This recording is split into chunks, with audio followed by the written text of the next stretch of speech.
Welcome to Relation Tales. Please like this video and subscribe Relation Tales.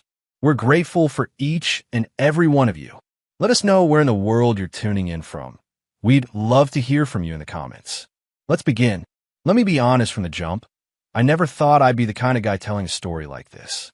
My name's Daniel, I'm 33, and what I'm about to share still feels like something pulled out of a bad indie film. But it's real. Every chaotic, humiliating, twisted second of it. It began on a random Tuesday night. I was sitting at the kitchen counter in sweatpants, half watching a documentary while my wife, Madeline, poured herself a glass of red wine. She was humming, relaxed, barefoot in one of my oversized shirts.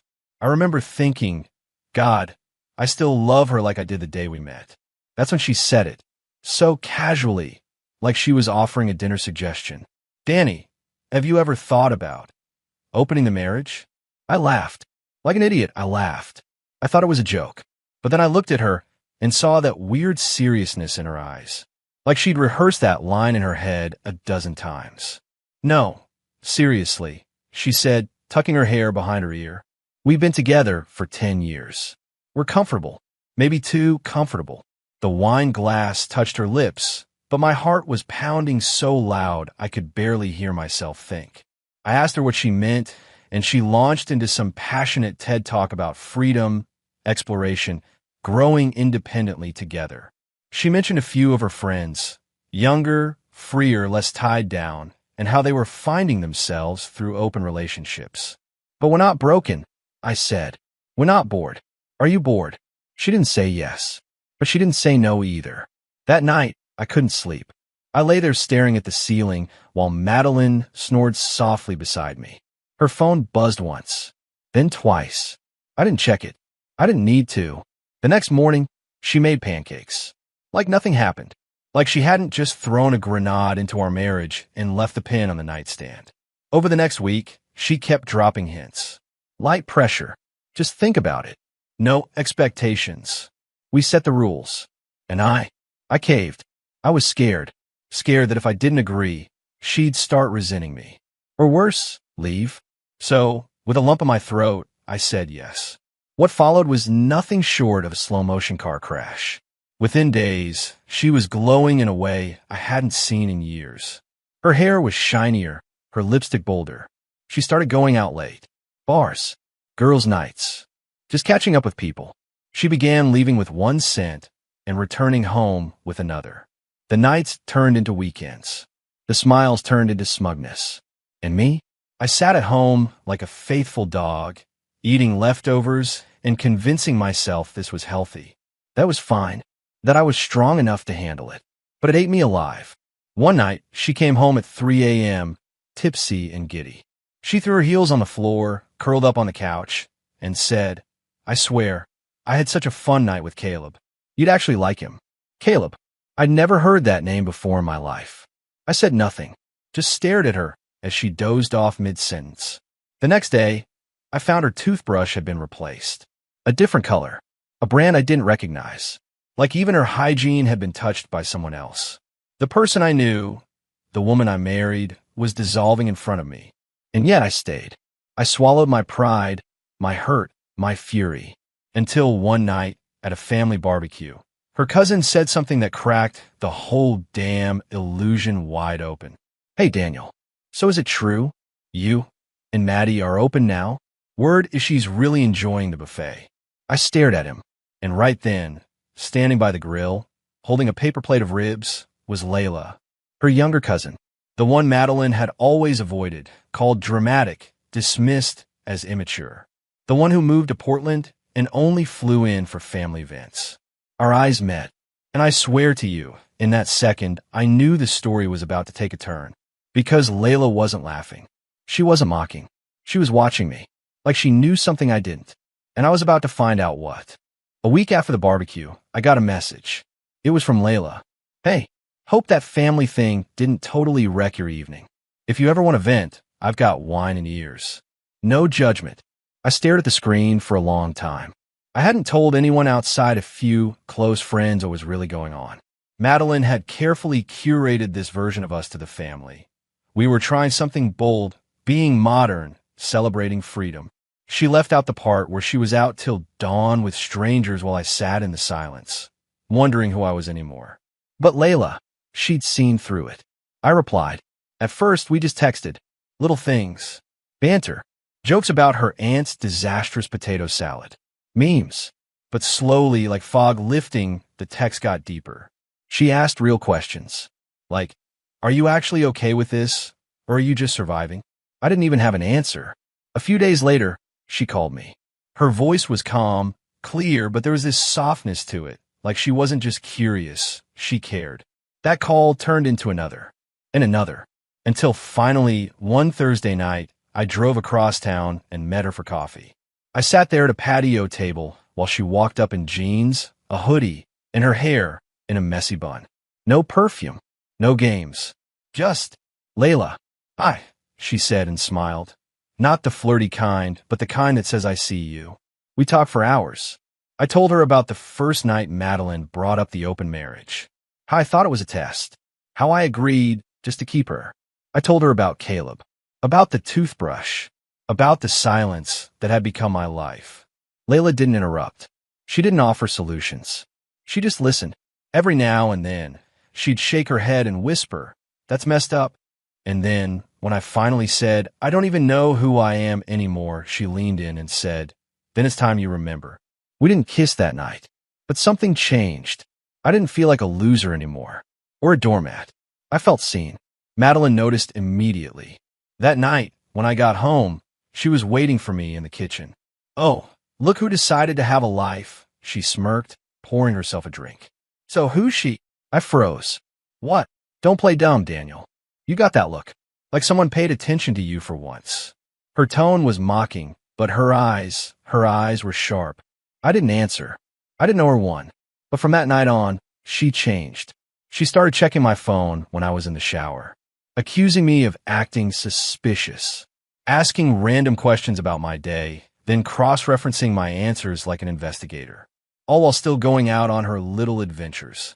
One night, when she came back from drinks with friends, I asked her calmly, "Is this still working for you?" She tilted her head. "What do you mean?" "I mean us. This. The open thing. Because I don't think it ever really was US. I think it was just you. And I tagged along hoping you'd come back." Her smile faded. "So what now? You want to close it again because you've got some side thing going on?" I looked her dead in the eyes and said, "No, I want a real relationship. Something honest. And if I can't have that with you, I'll find it somewhere else." That was the first time she didn't have a comeback. The next morning, I got a barrage of texts. One from her friends saying, "Maddie's freaking out. She thinks you're going to leave her for someone younger." Another from her mom, saying she'd heard I was causing problems. I didn't respond to either. Instead, I met Layla again. We went hiking that weekend, just us in the woods. At the top of the trail, she sat beside me, legs swinging over the ledge, wind in her hair. "You know this could blow everything up, right?" she asked. "She's going to hate me. Maybe forever." I nodded. "Yeah, but I've been drowning in her world for so long, I forgot what breathing felt like." Layla didn't say anything. She just kissed me. And in that moment, with no spotlight, no expectations, no filtered story, I finally felt alive. I didn't go home that night. And when I did go back the next day, the locks had been changed. My suitcase was on the porch, with a sticky note on top that read, "Enjoy your freedom." I laughed, not because it was funny, but because for the first time in months, she finally gave me something honest. She gave me an exit, and I planned to take it. But what she didn't know was that I wasn't done. Not yet, because she started this war, and I was about to finish it on my own terms. I moved into a small furnished apartment 2 blocks from the law office where I worked. It wasn't much, a creaky floor, weird plumbing sounds at night, and a view of a brick wall. But it was mine. No more waiting for someone to come home. No more guessing who she was with. No more pretending. Madeline didn't stay quiet for long. Within days, she was posting cryptic Instagram stories. Black screens with dramatic quotes like, "Loyalty is rare. If you find it, don't destroy it," or "Betrayal always comes from those you trust most." Friends started messaging me. "Dude, what happened? Is it true you left her for her cousin?" And then came the bombshell. Madeline told her side of the story to everyone. According to her, I had emotionally manipulated her into an open marriage just so I could cheat. I had groomed her younger cousin and lied for months. She painted herself as the loyal wife who gave everything to save the relationship, only to be discarded like trash. It was a brilliant performance, except I had the receipts, screenshots, texts, emails, her own voice notes, proof that she was the one who pushed for the open marriage, that she had multiple partners, that she urged me, sometimes mocked me, to go get some fun. So I did the only thing I could. I told the truth. I didn't post a rant, didn't call her out online. I sent a few select friends, the ones being manipulated, copies of the real conversations. I let them see her messages, the timestamps, her selfies from other men's apartments.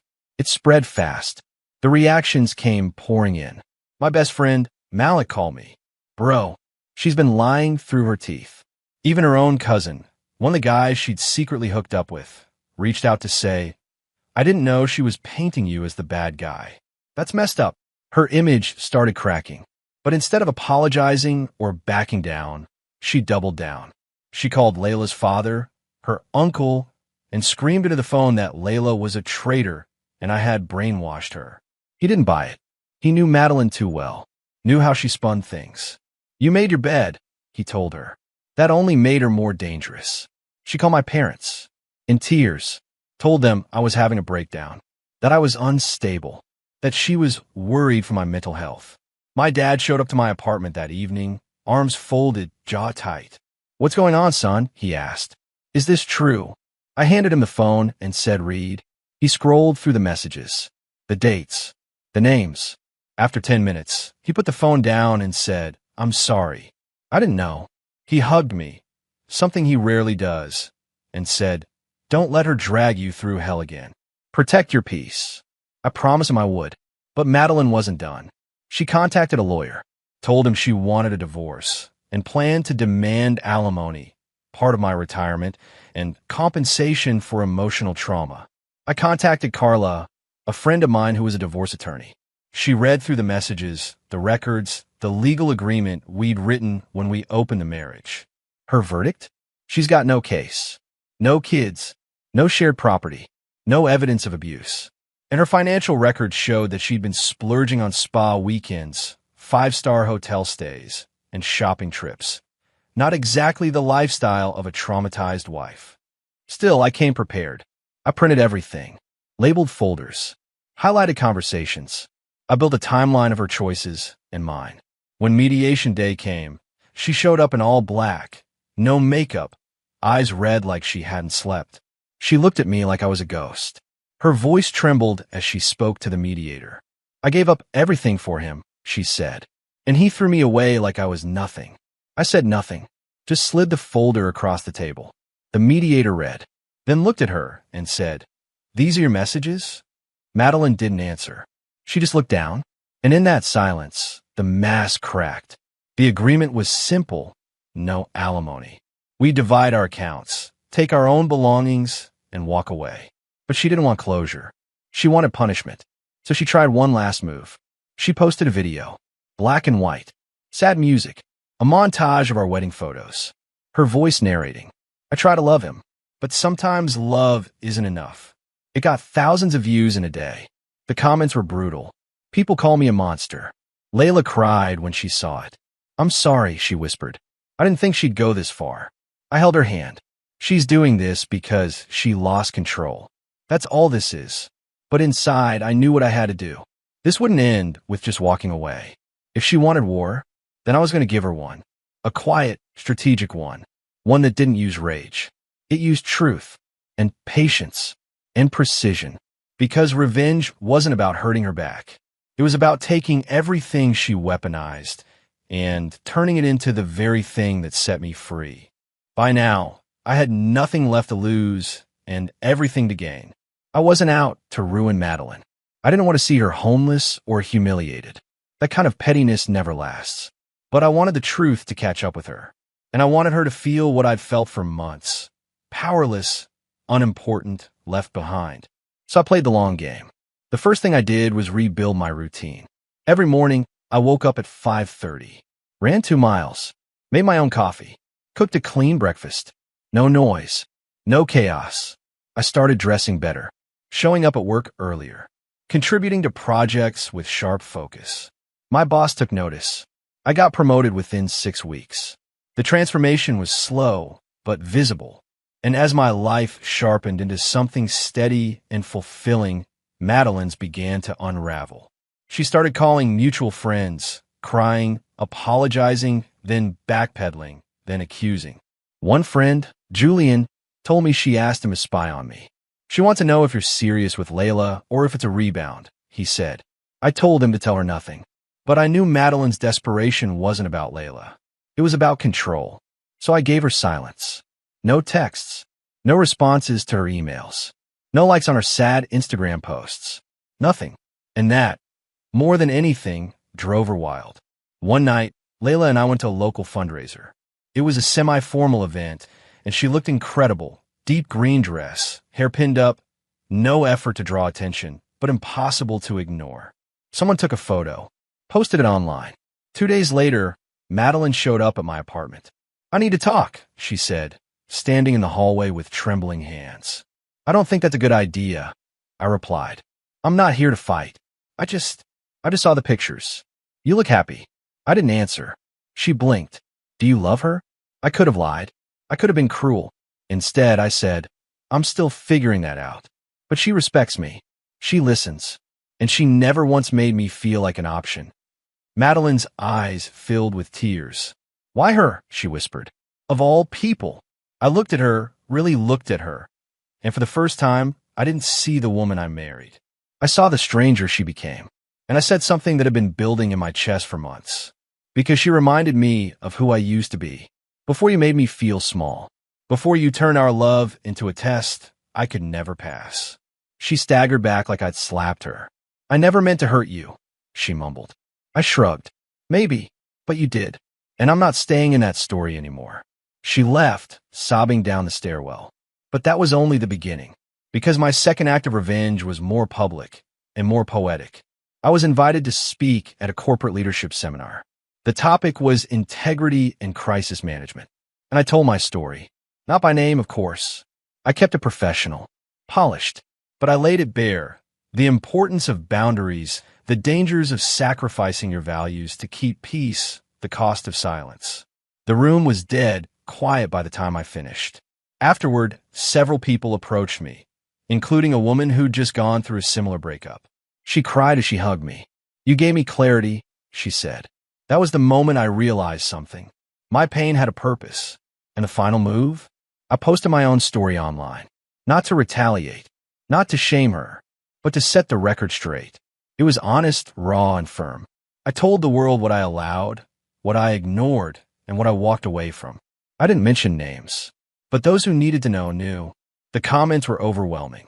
People related, thanked me, shared their own scars. And Madeline? She saw it. Because one night, at 1:12 a.m., she sent me a voice note. 1 minute long. Her voice cracked. She said she regretted everything. That she hated who she became. That she thought I'd always be there, no matter how far she pushed. I was wrong, she whispered. And I hope she loves you better than I ever did. I never replied. Not out of spite, but because I had already said everything that mattered. Sometimes, silence is the answer. And it echoed louder than any revenge I could have screamed. It's been just over a year now. A year since the last text. Since the last guilt trip. Since I gave her any piece of me to tear down. I live differently now. Each morning starts with silence. Not the empty kind I used to dread, but peaceful silence. My apartment is small, still creaky, but it's home. No fake smiles. No staged affection. Just honesty. Layla's still in my life. We didn't rush into anything. There were bumps, of course. Her father took months before he could look me in the eye again. Some of her cousins whispered behind her back. But slowly, over time, truth did what truth always does. It cleared the fog. We took road trips, watched documentaries, built furniture from scratch, and burned every instruction manual. She's the first person I've ever been with who doesn't need me to explain my silences. She just sits beside me and lets the quiet breathe. One night, we sat on the floor eating takeout. legs tangled like high school kids. I looked at her and said, "This feels unfair." She raised an eyebrow. "Why?" "Because I met you in the middle of a war, and you stayed." She smirked. "Maybe I like watching people rebuild." That's when it hit me. My story wasn't about destruction. It was about reconstruction. But let me be clear, not everything ended neatly. Madeline still posts, still wears the mask, still sells curated sadness online to anyone who will listen. I don't respond. I don't correct. I don't defend, because that's not my life anymore. And if there's one thing I've learned, it's this. You don't win by shouting the truth louder. You win by living a life where lies no longer belong. I kept my proof, the receipts, the timelines, not for vengeance, but as a reminder that survival isn't revenge. Pieces. Madeline had always wanted control. When she had it, she used it to redefine love in a way that erased me. But when I finally said no, when I refused to play the silent husband while she chased excitement, she cracked. She didn't want an open marriage. She wanted open freedom and closed consequences. And when I gave her exactly what she asked for, she hated it because it exposed the truth. She never wanted equality. She wanted indulgence without accountability. And I was the mirror. I didn't scream. I didn't destroy her reputation. I just stood up, and her lies collapsed under their own weight. I've spoken at 4 more seminars since that first one. I get emails from people all over the country thanking me. Some tell me they were on the verge of giving in to something that felt wrong until they heard my story. And Layla? She's beside me right now, sketching on her tablet with a focused look I've come to love. Her dog is asleep under the table. There's music playing, low, jazzy, unbothered. This is peace. This is revenge. Not her tears. Not her downfall. Not the silence of her empty inbox. But my wholeness. My steadiness. My refusal to bend ever again to someone else's chaos. So if you're hearing this and you're where I was, trapped in a love that costs more than it gives, let me say this. You're not weak for wanting stability. You're not boring for wanting loyalty. And you're not wrong for walking away from someone who keeps asking you to shrink just to keep the peace. Sometimes the loudest revenge is joy. So yeah, that's my story. She begged for freedom. I gave it to her. And then I walked away with peace, with truth, with someone who sees me, not as someone to fix or own or test, but simply as someone worth staying for. And I'll take that over any fake apology, any crocodile tear, any social media lie every single time.